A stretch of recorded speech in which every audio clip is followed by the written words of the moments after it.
राधे राधे दोस्तों। आज हम आपको सुनाएंगे एक राजा और एक सौदागर की पत्नी की कहानी। अगर आप हमारे चैनल पर नए हैं तो प्लीज हमारे चैनल को लाइक करें, सब्सक्राइब करें और शेयर करें। एक शहर में एक सौदागर अपनी पत्नी के साथ रहता था। वह बहुत बड़ा सेठ था। उसका दूर दूर तक उसका व्यापार फैला हुआ था। वह बहुत बड़ा व्यापारी था। दोनों पति पत्नी आपस में एक दूसरे से बहुत प्यार करते थे। एक बार व्यापार के सिलसिले में सौदागर को कहीं दूसरे देश जाना था। तब वह अपनी पत्नी से कहने लगा कि मुझे व्यापार के सिलसिले में बाहर जाना है, और यहाँ पर जब तुम अकेली रहोगी तो मैं तुम्हारा हाल चाल कैसे पता करूंगा। सौदागर की पत्नी ने भी कहा कि जब तुम मुझे अकेली यहाँ छोड़कर जाओगे तो तुम परदेश में कैसे हो, मैं भी यह सोच सोचकर परेशान रहूंगी। मुझे कैसे पता चलेगा कि आप कैसे हो। तब सौदागर ने अपनी पत्नी को एक चाकू देते हुए कहा कि जिस समय तक यह चाकू ऐसे ही चमकता रहेगा तो समझ लेना मैं ठीक ठाक हूं। अगर इस चाकू का रंग काला पड़ जाए तो समझ लेना मैं बीमार हूं। अगर इस चाकू का रंग लाल हो जाए तो समझ लेना मैं मर गया। फिर सौदागर ने अपनी पत्नी से कहा कि मेरे मैंने तो अपने लिए तुम्हें बता दिया, लेकिन अब जब तुम घर में अकेली रहोगी तो मुझे तुम्हारे दुख सुख के बारे में कैसे पता लगेगा। तब सौदागर की पत्नी उसी समय गांव के तालाब में गई और वहां से एक नील कमल का फूल तोड़ कर ले आई। उसने यह फूल एक गमले में डालकर सौदागर को दे दिया और कहा, जब तक यह नील कमल ऐसे ही खिलता रहेगा तो आप समझ लेना कि मैं ठीक ठाक हूं। अगर यह मुरझा जाए तो समझ लेना मैं मुसीबत में हूं। अब जो सौदागर बहुत से हीरे मोती और अपना व्यापार का सामान जहाज पर लाद कर दूसरे देश को चला गया। वह अपनी पत्नी से बहुत प्यार करता था, इसलिए वह नीलकमल उसकी निशानी अपने साथ ले गया और अपनी निशानी वह चाकू उसके पास अपनी पत्नी के पास रख गया। वहां जिस जब वह सौदागर परदेश पहुंच गया तो वहां के राजा को हीरे मोती और भी व्यापारिक सामान जो व्यापार करता था वो वहां के राजा को दिखाए। जब राजा उन हीरे मोतियों को देख रहा था तो उसे बहुत पसंद आए। उसने अपने खजाने के लिए काफी सारे उस व्यापारी से सामान खरीदा। सामान खरीदते खरीदते जब राजा की नजर उस फूल पर पड़ी तो वह फूल बहुत खूबसूरत और ताजा था। राजा उसे देखकर बड़ा हैरान हो गया कि कमल का फूल बिना पानी के गमले में कैसे ताजा रह सकता है। तब राजा ने सौदागर से उस फूल के बारे में पूछा तो सौदागर ने नील कमल की खासियत बताई कि मैं अपनी पत्नी से बहुत प्रेम करता हूँ और मेरी पत्नी भी मुझे बहुत प्रेम करती है, इसलिए मेरी पत्नी ने यह फूल मुझे दिया है। इसलिए जब तक मेरी पत्नी ठीक रहेगी तो यह फूल हमेशा तरोताजा रहेगा।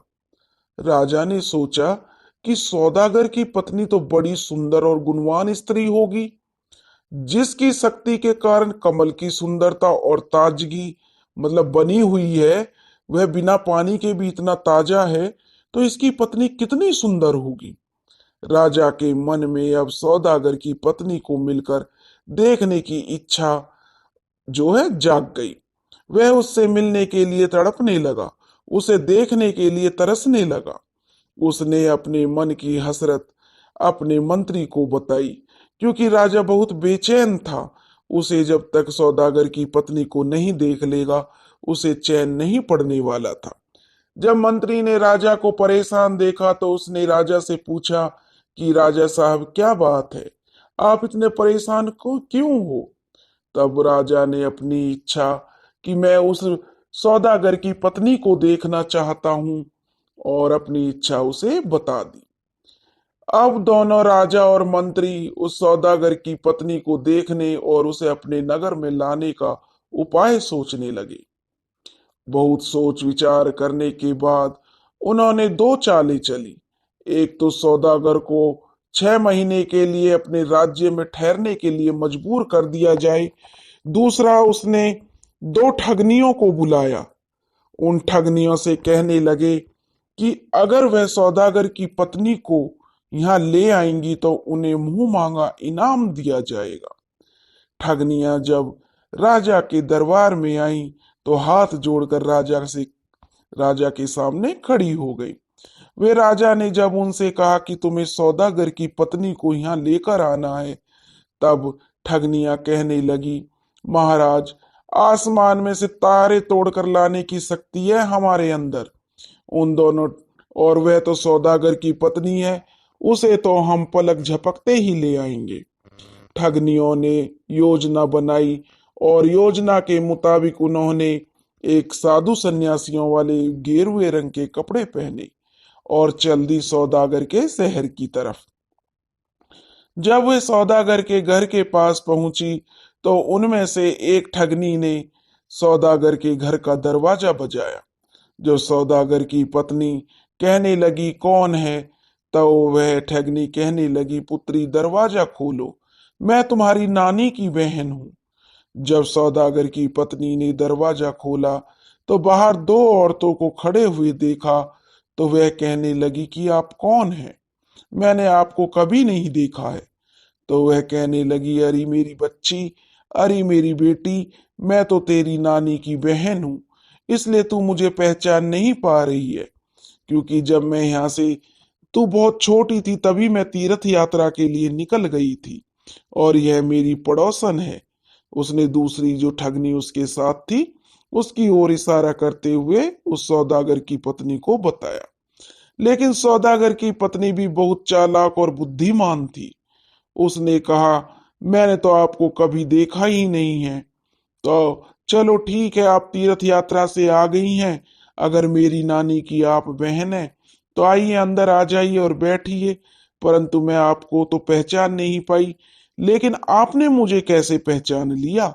सौदागर की पत्नी जब उन दोनों औरतों से कहने लगी, तब उनमें से एक ठगनी कहने लगी कि तेरी ठोड़ी के ऊपर जो लगा हुआ तिल है, यही तेरी पहचान है। उस ठगनी ने एकदम से उत्तर दिया। तो सौदागर की पत्नी को अब यकीन हो गया कि यह औरत बहुत झूठ बोल रही है, क्योंकि ठोड़ी वाला तिल तो उसने उसी दिन काजल से बनाया था। वह ठगनियों से कहने लगी, बड़ी मेहरबानी हुई नानी जी, जो आपने हमें दर्शन दिए। आप यहाँ बैठो, मैं आप लोगों के लिए भोजन का इंतजाम करती हूँ। उसने भोजन में भांग मिला दी, क्योंकि जो सौदागर की पत्नी थी वह बहुत ही चतुर थी। वह समझ गई कि जरूर कुछ बात है, ऐसे ही तो ये लोग मेरे घर में नहीं आई हैं। जब उनके लिए खाना तैयार किया, उसमें भांग मिला दी और दोनों ठगनियों को भोजन करा दिया। जब दोनों ठगनियां भोजन कर रही थीं तो भांग का नशा उन पर चढ़ना शुरू हो गया।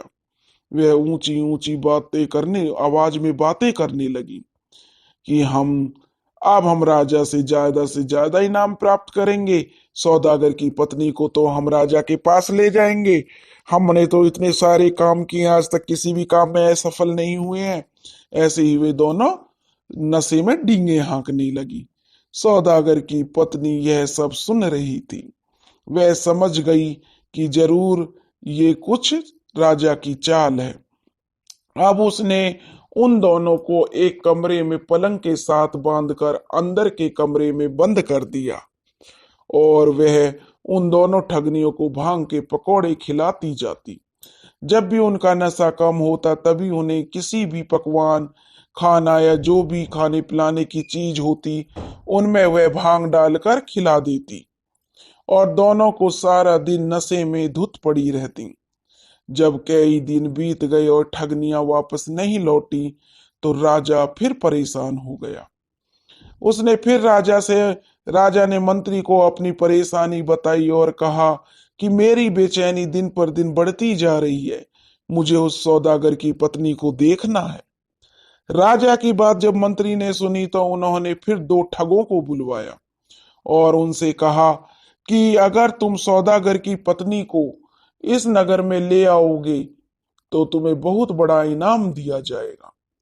ठगों ने कहा कि लो जी, ये तो एक औरत को यहाँ लेकर आनी की छोटी सी बात है। कौन सी बड़ी बात है, हमारे आगे तो बड़े बड़े पानी भरते हैं। दोनों ठगों ने जो बता दिया कि हम तो इतने बड़े ठग हैं, आज तक किसी चीज में असफल नहीं हुए हैं। तो वे राजा से आज्ञा लेकर सौदागर के देश के लिए चल दिए। वे दोनों ठग सौदागरों का भेष धारण करके सौदागर की पत्नी के पास पहुंचे। उन्होंने सौदागर की पत्नी से कहा कि उनका पति बीमार है, वह बिस्तर से नहीं उठ सकता है और उसने हमें तुम्हें बुलाने के लिए भेजा है। सौदागर की पत्नी तो बहुत चतुर थी। वह तुरंत अंदर गई और सौदागर की पत्नी जो उस संदूक उसने खोला, उसमें जो चाकू रखा था उसे निकाल कर देखने लगी। चाकू तो पूरी तरह से चमक रहा था। वह समझ गई कि ये दोनों आदमी जरूर कोई ठग हैं और ये जरूर मेरे साथ कुछ ठगी करने के लिए आए हैं। तब वह बड़े प्यार से और बड़ी हंसकर उनसे बातें करने लगी और सौदागर अपने पति के बारे में उनसे पूछने लगी कि मेरे पति कैसे बीमार हो गए हैं, अब उनकी कैसी तबीयत है। तब वह ठग कहने लगे कि तुम्हारा पति बहुत बीमार है, वह तुमसे मिलने के लिए तड़प रहा है। यह सुनकर वह उदास सा चेहरा बनाने लगी, क्योंकि वह तो समझ चुकी थी कि ये ठग हैं, लेकिन उसने उन पर जाहिर नहीं होने दिया।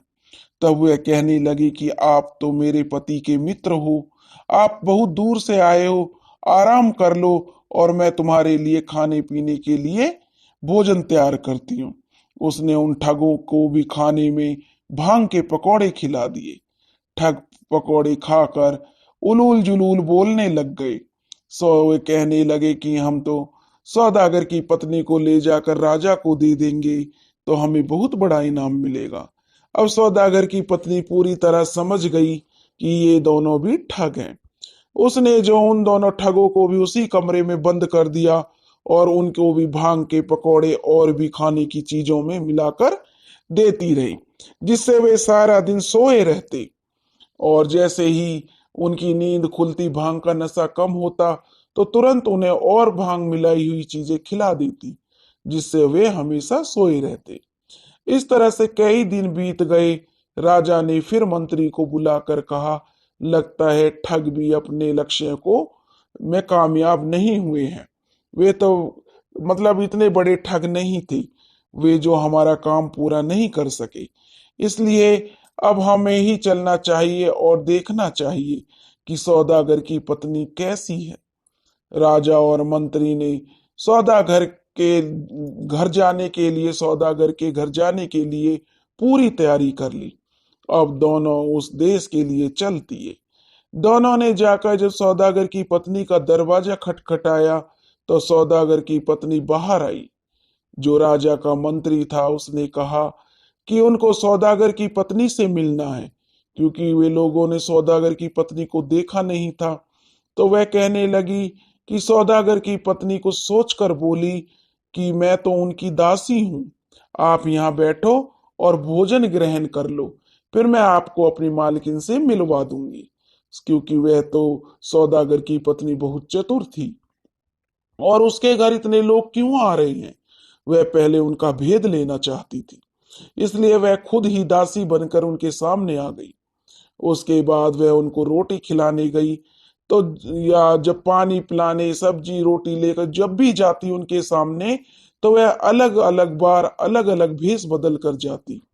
राजा और मंत्री यही समझ रहे थे कि सौदागर की पत्नी की कई दासियां हैं और इनकी शक्लें आपस में मिलती हैं, क्योंकि वह 3 बार उनके सामने गई तो तीनों बार अलग अलग मतलब पोशाक बदल कर गई। जब सौदागर की पत्नी दासी के रूप में तीसरी बार आई तो मंत्री ने उससे पूछ लिया, आप सभी की शक्लें बहुत मिलती हैं। सौदागर की पत्नी जो दासी बनी हुई थी कहने लगी कि हम 3 बहनें हैं और तीनों बहन सौदागर की पत्नी की दासियां हैं। मंत्री कहने लगा, अगर तू हमारा एक काम कर दे तो हम तुझे बहुत सारा इनाम दे देंगे। अब वह ऊपर से अपने आप को ऐसे खुश दिखा रही थी कि जैसे मान लो वह बहुत लालची टाइप की औरत हो। उसने कहा कि हुक्म करो, आप जो कहोगे हम वह काम कर देंगे। तब राजा ने कहा कि मैं सौदागर की पत्नी को अपने महल में ले जाना चाहता हूँ। दासी के रूप में सौदागर की पत्नी कहने लगी, यह कौन सी बड़ी बात है। आप एक बड़ी सी डोली तैयार करवाओ जिसमें हमारी मालकिन और हम तीनों दासियां बैठ सकें, परंतु एक शर्त रहेगी हमारी, आप रास्ते में उनकी डोली को रोकेंगे नहीं और बीच रास्ते में उसे देखेंगे नहीं। तो राजा ने कहा कि ठीक है, मुझे मंजूर है। और वह कहने लगी कि मेरा इनाम पक्का है। तो वह कहने लगे कि जैसे ही रानी सौदागर की पत्नी हमारे राजमहल में पहुंचती है हम तुम्हें बहुत बड़ा इनाम देंगे। अब राजा ने एक बड़ी सी डोली बनवाई और सौदागर की पत्नी को के जो आंगन में रखवा दी। अब सौदागर की पत्नी कैसे भी करके तैयार करती हूँ यह कहकर वह जो दासी थी, सौदागर की पत्नी थी, वह राजा से डोली मंगवाई और उसको जो आंगन में रखवा दिया और कहने लगी कि आप इंतजार करो, मैं सौदागर की पत्नी को तैयार करके इस डोली में बैठवा देती हूँ। दासी बनी सौदागर की पत्नी ने डो अंदर गई और दोनों ठगनियों और दोनों ठगों को भांग के नशे में बेहोश करके उनके सिर और हाथ पैरों बांध दिए और उनके चेहरे पर कालिख मल दी और उन्हें डोली में बैठा दिया, मतलब डाल दिया।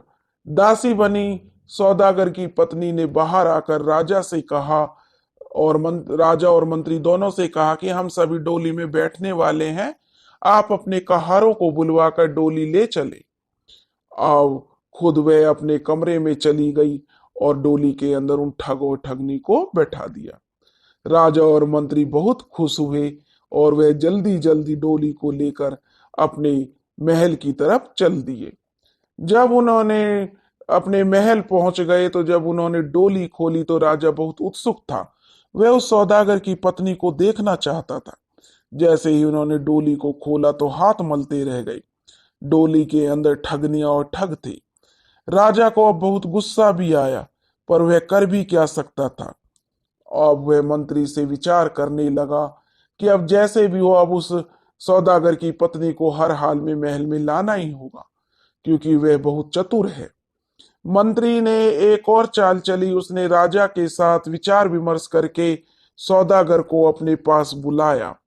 सौदागर को अपने पास बुलाकर उसे एक ऊंचे ओहदे पर, मतलब राज दरबारी बनाने का, मतलब उसे लालच दे दिया। सौदागर यह सुनकर बहुत प्रसन्न हुआ। तब मंत्री ने कहा, राज दरबारी बनकर अब तुम्हें यहीं रहना पड़ेगा, इसलिए तुम अपनी पत्नी को भी यहीं पर ले आओ और उसके साथ आराम से रहो। सौदागर ने कहा कि ठीक है महाराज, आप मेरे रहने का इंतजाम कर दीजिए, मैं अपनी पत्नी को लेकर इसी नगर के लिए आता हूँ। सौदागर उसी समय अपनी पत्नी को लेने के लिए अपने देश चला गया। अपने राजदरबारी बनाए जाने की खुशी में वह बहुत खुश था। जब वह अपनी पत्नी किसके पास पहुंचा तो उसने कहा कि तुम्हें मेरे साथ राजधानी में चलना है और वहीं पर मेरे साथ रहना है, क्योंकि राजा ने मुझे राजदरबारी बनाने का हुक्म दिया है और मेरी तरक्की की है। तब उसकी पत्नी कहने लगी कि इसमें राजा की कोई चाल है, तुम समझ नहीं रहे हो। लेकिन जो सौदागर था उस पर तो राज दरबारी बनने का भूत सवार था। उसने अपनी पत्नी की एक बात नहीं मानी। उसने अपनी पत्नी की जब एक भी बात नहीं मानी तो वह बेचारी अपना पति के साथ उस शहर के लिए चल दी। सौदागर और उसकी पत्नी अब वहां रहने लगे। कुछ दिन बीते थे कि राजा ने फिर मंत्री से कहा कि अब सौदागर की पत्नी से मिलने के लिए कोई तरकीब बताइए, क्योंकि अब तो वह हमारे नगर में भी आ गई है। फिर मंत्री ने सौदागर को बुलाकर कहा कि हम उन्होंने कहा कि दोनों ने सलाह मिलाई कि हम एक चाल चलते हैं, मंत्री जो है सौदागर है, उसको किसी काम से कहीं दूर भेज देते हैं। उसके बाद हम उसकी पत्नी से मिलने के लिए चलेंगे। तब मंत्री ने उस सौदागर को अपने पास बुलाया और अपनी चाल का पासा फेंकते हुए उसने उस सौदागर से कहा कि हमारी एक चीज है, किसी वस्तु का नाम कोई एक चीज है, उस चीज को लाकर तुम राजा को दो तो राजा तुमसे बड़ा प्रसन्न होगा और वह तुम्हारा और भी आगे मतलब तुम्हारा जो पद बढ़ा देगा। इससे वह जो सौदागर बेचारा समझ नहीं सका वह राजा की चाल और अपनी बड़ी चिंता में कि यह कुछ चीज क्या चीज है, इसका कोई नाम नहीं, कोई पहचान नहीं, क्या है, कुछ चीज नहीं समझ पा रहा था और वह बहुत परेशान हो गया। वह जब अपने घर को आया तो सौदागर की पत्नी ने कहा कि आज तुम इतने परेशान क्यों हो रहे हो। तब सौदागर ने कहा, अपनी पत्नी को बताया कि आज मंत्री ने मुझे बुलाकर महाराज को एक चीज जिसका नाम है वह लाकर देने के लिए कही है, लेकिन मैं मुझे तो पता ही नहीं है, इसलिए मैं चिंता में हूं। तब उसकी पत्नी ने कहा कि तुम चिंता मत करो, मैं जानती हूं कि वह चीज क्या है, इसके लिए तुम्हें एक काम करना होगा। तो वह कहने लगा कि ठीक है। वह कहने लगी, तुम्हें मेरे साथ मिलकर दो खड्डे खोदने होंगे। एक गड्ढे में गुड़ की चाशनी भर दी और दूसरे खड्डे में पक्षियों के पंख और रुई आदि भर दिए। फिर उसने अपने पति से कहा कि अब आप बाहर सभी को बता दो कि आप किसी और देश से कुछ लेने के लिए जा रहे हो। सारे दिन आप जंगल में रहना। उस सौदागर की पत्नी ने अपने पति को अच्छे से समझा दिया और रात को घर में आकर सो जाया करना। पहले ही दिन राजा को नौकर चाकरों से पता चल गया कि सौदागर दूसरे देश के लिए रवाना हो चुका है, जबकि सौदागर दिन में जंगल में चला गया। रात को राजा सौदागर के घर पहुंचा और उसकी पत्नी कहने लगी कि वह उसका हाल चाल पूछे। उसकी पत्नी कहने लगी कि राजा होकर आज हमारे घर कैसे आना हुआ। तब राजा ने कहा कि सौदागर यहाँ नहीं है, इसलिए हम उसका हाल चाल पूछने के लिए आए हैं। सौदागर की पत्नी ने ऊपर से, क्योंकि वह तो बहुत चतुर थी, जानती थी कि राजा का क्या मकसद है, वह ऊपर से खुशी जाहिर करती हुई कहने लगी तो वह राजा को कि आइए आप हमारे घर बैठिए, राजा साहब हैं आप। और वह राजा को पानी पिलाने लगी। इतने में ही सौदागर ने दरवाजा खटखटाया। सौदागर की पत्नी ने पूछा कि वह वापस क्यों आ गया है। तो उस सौदागर ने जवाब दिया कि मैं अपनी तलवार घर पर भूल गया था, उसे लेने आया हूं, क्योंकि यह तो पति पत्नी की सोची हुई चाल थी कि उस टाइम तुम घर आ जाना, रात के टाइम। तो उसकी पत्नी ने भी बनावटी गुस्सा करते हुए कहा, इतनी दूर से तुम वापस आए हो एक तलवार के लिए, तुम्हें राजा की कुछ चीज थी वो लानी थी, अब राजा बहुत परेशान होगा। उधर राजा ने जब सौदागर की आवाज सुनी तो वह उसकी पत्नी से कहने लगा कि मुझे कहीं छुपा दो, नहीं तो मेरी बड़ी बदनामी हो जाएगी। सौदागर की पत्नी ने उसे चाशनी वाले खड्डे में छुपने के लिए कहा।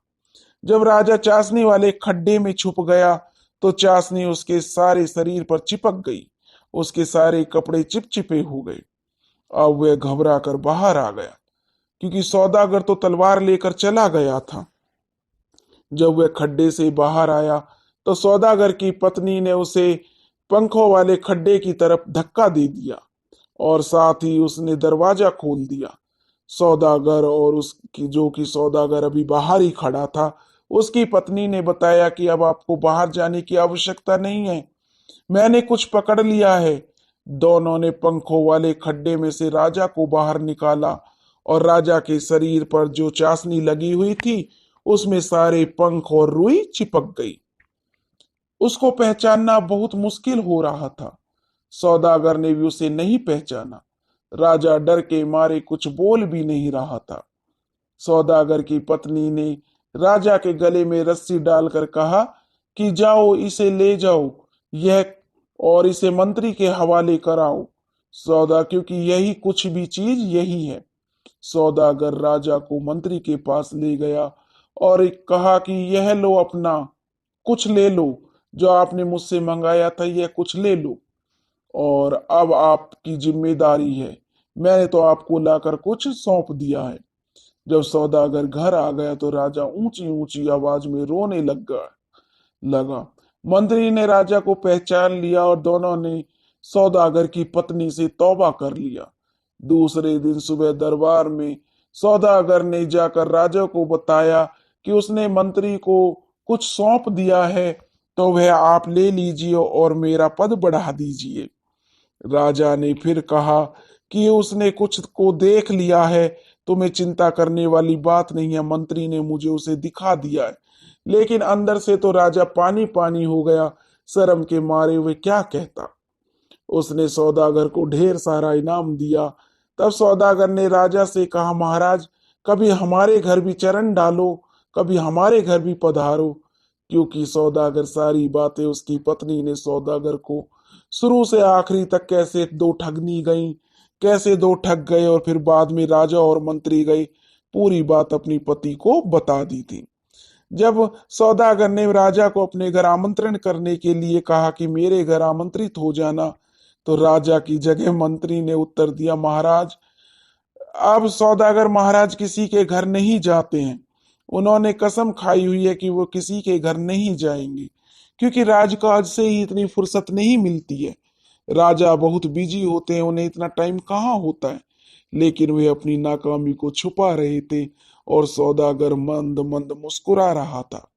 दोस्तों, ऐसी चतुर पत्नी थी वो, जिसने अपने पति का मान ऊंचा किया और अपनी रक्षा की।